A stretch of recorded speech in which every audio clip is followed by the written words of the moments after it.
more gains. My God.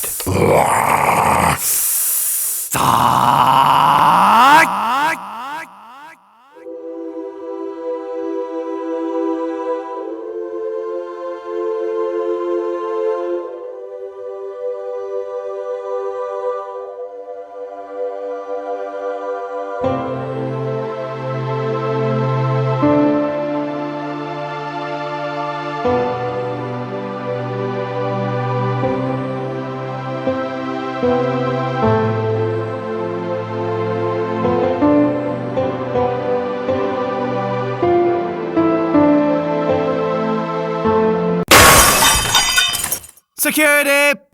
Get him the fuck out of here! Ah, come on, man. Let's go.